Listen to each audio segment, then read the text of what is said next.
मराठी गुरुजी या यूट्यूब चॅनलवरती आपणा सर्वांचं स्वागत आहे. इयत्ता 10वी अक्षर भारती मराठी या पाठ्यपुस्तकातील कविवर्य किशोर पाठक यांनी लिहिलेली स्वप्न करू साकार ही कविता, या कवितेचा भावार्थ आज आपण या ठिकाणी जाणून घेणार आहोत. स्वप्न करू साकार. बघा, स्वप्न करू साकार म्हणजे काय, तर भविष्यातील आपण पाहिलेली जी स्वप्न आहेत ती स्वप्न पूर्ण करणे म्हणजेच स्वप्न साकार करणे. तर किशोर पाठक यांनी लिहिलेली ही कविता. किशोर पाठक यांचा कार्यकाल सन 1952 ते इसवी सन 2020. तर किशोर पाठक हे एक प्रसिद्ध कवी. त्यांचा पालव, निरूपण, आभाळाचा अनुस्वार हे कविता संग्रह प्रसिद्ध आहेत. त्याचबरोबर पाण्यातला दिवा हा ललित लेख संग्रह प्रसिद्ध आहेत. रिंग रिंग रिंगण या लहान मुलांसाठी लिहिलेल्या काव्यसंग्रहास बालकुमार साहित्य संमेलनाचा ग ह पाटील पुरस्कार मिळालेला आहे. तर हा झाला किशोर पाठक यांचा अल्पसा परिचय. तर स्वप्न करू साकार या प्रस्तुत कवितेमध्ये कवीने देशाच्या उज्ज्वल भविष्याचं स्वप्न रेखाटलेलं आहे. कृषी संस्कृती, श्रमप्रतिष्ठा आणि एकजुटीचं सामर्थ्य या मूल्यांचं महत्त्व या कवितेद्वारे कवीने सांगितलेलं आहे. म्हणजेच थोडक्यात कवितेची मध्यवर्ती कल्पना जाणून घ्यायची झाली तर स्वप्न करू साकार ही एक देशभक्तीपर कविता आहे. आणि या देशभक्तीपर कवितेमध्ये कवींनी आपल्या देशाची जी कृषी संस्कृती आहे, जी श्रमप्रतिष्ठा आहे आणि एकजुटीचं जे सामर्थ्य आहे, सामर्थ्य म्हणजे शक्ती, तर ही तीन जी मूल्ये आहेत या तीन मूल्यांचं महत्त्व स्पष्ट केलेलं आहे. त्याचबरोबर देशाची प्रतिष्ठा राखण्याचं आव्हान यांनी या कवितेच्या माध्यमातून केलेलं आहे. तर ही झाली कवितेची मध्यवर्ती कल्पना. तर कवितेला आपण या ठिकाणी सुरुवात करूया. बघा, या देशाच्या मातीवरती आमुचा रे अधिकार, नव्या पिढीचे नव्या युगाचे स्वप्न करू साकार. फुलामुलातून हसतो श्रावण, मातीचे हो मंगल तनवन, चैतन्याचे फिरे सुदर्शन, शेतामधुनी पिकवू मोती, धन हे अपरंपार, नव्या पिढीचे नव्या युगाचे स्वप्न करू साकार. या हातांनी यंत्र डोलते, श्रमशक्तीचे मंत्र बोलते, उद्योगाचे चक्र चालते, आभाळावर उत्क्रांतीचा घुमवूया ललकार, नव्या पिढीचे नव्या युगाचे स्वप्न करू साकार. हजार आम्ही एकी बळकट, सर्वांचे हो एकच मनगट, शक्तीची ही झडते नवबत, घराघरातून जन्म घेतसे तेज नवा अवतार, नव्या पिढीचे नव्या युगाचे स्वप्न करू साकार. या विश्वाची विभव संपदा, जपू वाढवू आम्ही लाखदा, हस्त शुभंकर हवा एकदा, भविष्य उज्ज्वल या देशाचे करूया जय जयकार, नव्या पिढीचे नव्या युगाचे स्वप्न करू साकार.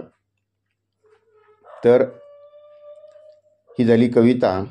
तर या कवितेचा भावार्थ आपण शब्दशः या ठिकाणी जाणून घेऊया. देशभक्तीपर असणारी ही कविता आणि या कवितेमध्ये किशोर पाठक यांनी आपल्या देशाची जी कृषी संस्कृती, श्रमप्रतिष्ठा आणि एकजुटीचं सामर्थ्य ही जी तीन मूल्ये आहेत या मूल्यांचं स्पष्टीकरण केलेलं आहे. आणि किशोर पाठक या ठिकाणी म्हणतायत ही जी माझी मातृभूमी आहे, म्हणजे हा माझा जो देश आहे, या देशाच्या मातीवर माझा हक्क आहे. हक्क म्हणजे काय? अधिकार. बघा, या देशाच्या मातीवरती आमुचा रे अधिकार. तर हा देश माझा आहे, ही मातृभूमी माझी आहे, त्याच्यामुळे या देशाच्या मातीवरती माझा अधिकार आहे, माझा हक्क आहे. आणि त्यामुळं ही जी माझी मातृभूमी आहे ही माझी मातृभूमी मला प्रिय आहे. नव्या पिढीचे नव्या युगाचे स्वप्न करू साकार. म्हणजे बघा है ना, उद्याची ही जी नवीन पिढी आहे, पिढी म्हणजेच जनरेशन, आणि नव्या युगाचं बघा, युग म्हणजे काय, तर युग म्हणजे 100 वर्षांचा कालखंड, याला एक युग म्हणतात. म्हणजे आम्ही हे नवीन युगाचं स्वप्न साकार करणार आहोत. बघा, स्वप्न साकार करणे म्हणजे स्वप्न पूर्ण करणे. मग ही माझी जी मातृभूमी आहे मला प्रिय आहे, म्हणून आम्ही उद्याच्या नवीन पिढीचं, या नवीन येणाऱ्या युगाचं आपण सगळेजण स्वप्न साकार करूया. बघा, ह्या 2 ओळींचा अर्थ हा झाला. पुढं बघा, फुला मुलातून हसतो श्रावण, मातीचे हो मंगल तन्मन, चैतन्याचे फिरे सुदर्शन. बघा, फुला मुलातून हसतो श्रावण म्हणजेच बघा या ठिकाणी म्हणजे आपला हा जो हिरवागार असणारा समृद्ध असा जो श्रावण आहे, श्रावण म्हणजे हा एक मराठी महिने जे आहेत, या मराठी महिन्यांपैकी एक महिना आहे श्रावण. तर या श्रावण काय करतोय, तर बालकांच्या मुखातून आणि फुललेल्या फुलांतून हसतो आहे. बघा, श्रावण महिना म्हटलं की एक आनंदाचा सण, एक आनंदाचा महिना या ठिकाणी मानला जातो. त्यामुळं हा श्रावण बालकाच्या मुखातून आणि फुललेल्या फुलातून हसतो आहे. मातीचे हो मंगल तन्मन. मंगल म्हणजे काय, पवित्र, पावन.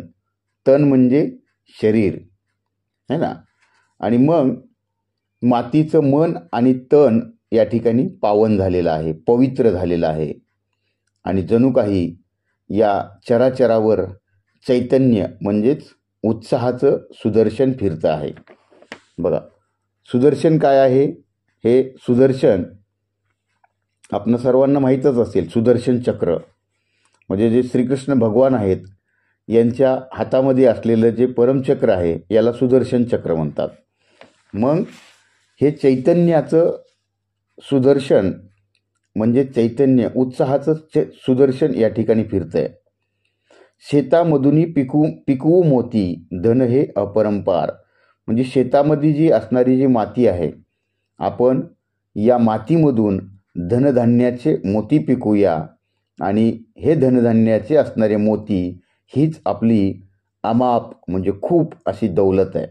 दौलत म्हणजेच या ठिकाणी संपत्ती, धन, है ना. धन हे अपरंपार. बघा, अपरंपार म्हणजे अमाप, पुष्कळ, खूप.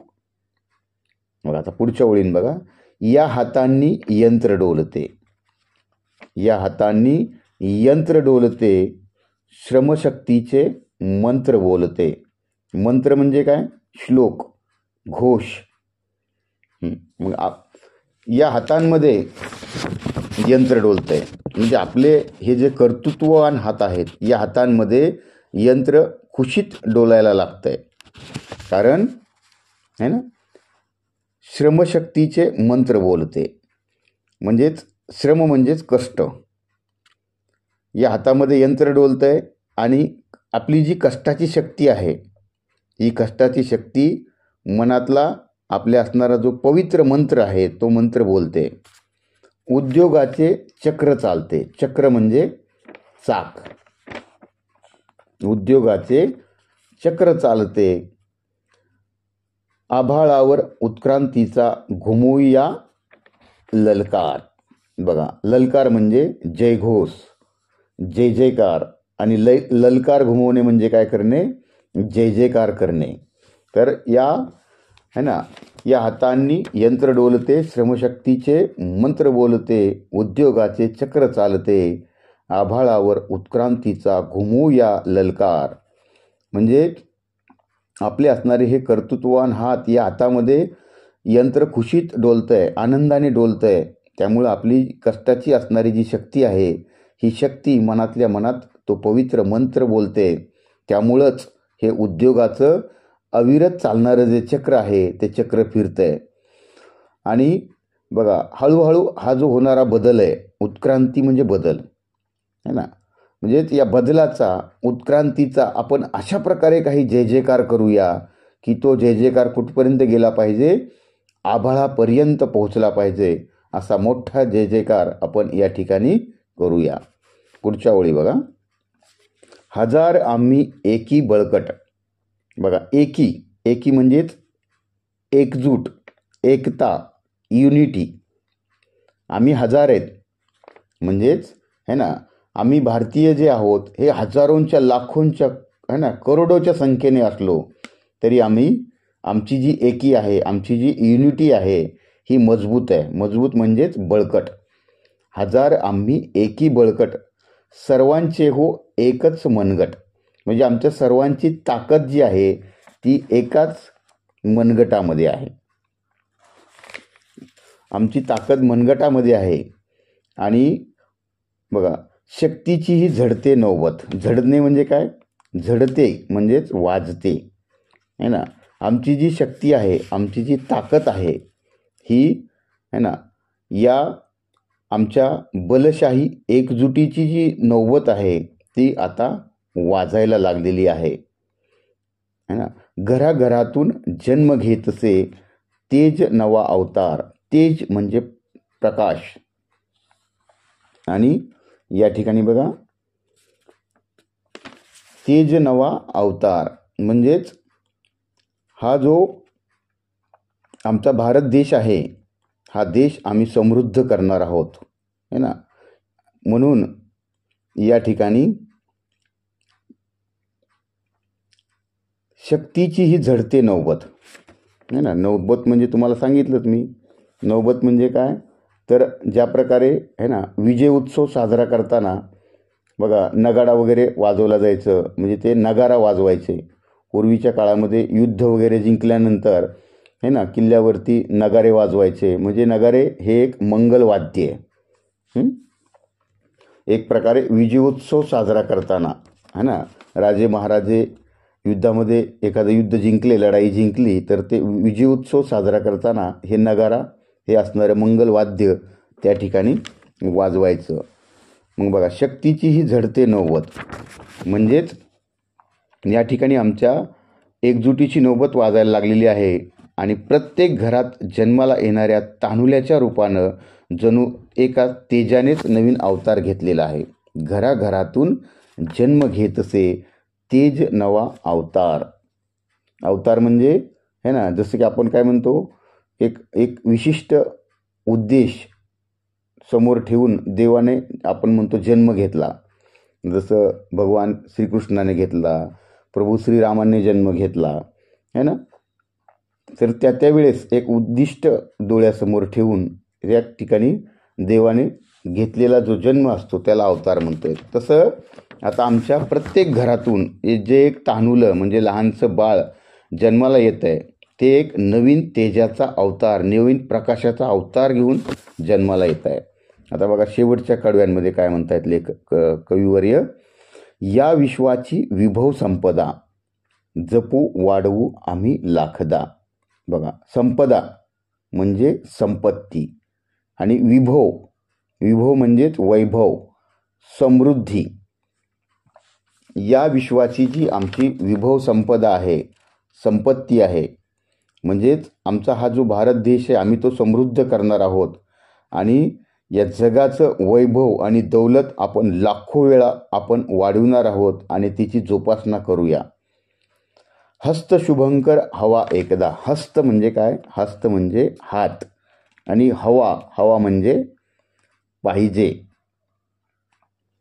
तर यासाठी, है ना, या दुनियेला जपण्यासाठी मायेचे शुभदायी हात एकदा पाहिजेत. हस्त शुभंकर हवा एकदा. भविष्य उज्ज्वल या देशाचे करूया जय जयकार. बघा, या आपल्या भारत देशाचं भविष्य हे प्रगतमय करण्यासाठी, उज्ज्वल करण्यासाठी, संपन्न करण्यासाठी आपण काय करणार आहोत?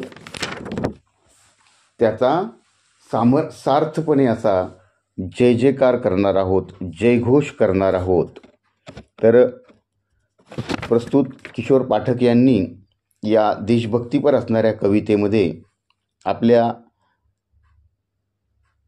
कृषी संस्कृती देशाची असणारी, त्याचबरोबर श्रमप्रतिष्ठा, श्रम म्हणजेच काय, कष्ट, मेहनत आणि एकजुटीचं सामर्थ्य, ही जी 3 मूल्ये आहेत, या 3 मूल्यांचं अशा प्रकारे वर्णन केलेलं आहे. तर अशा प्रकारे ही कविता या ठिकाणी संपलेली आहे. मित्रांनो, व्हिडिओ कसा वाटला नक्कीच कमेंट करा आणि चॅनेलला सबस्क्राईब करायला विसरू नका. धन्यवाद.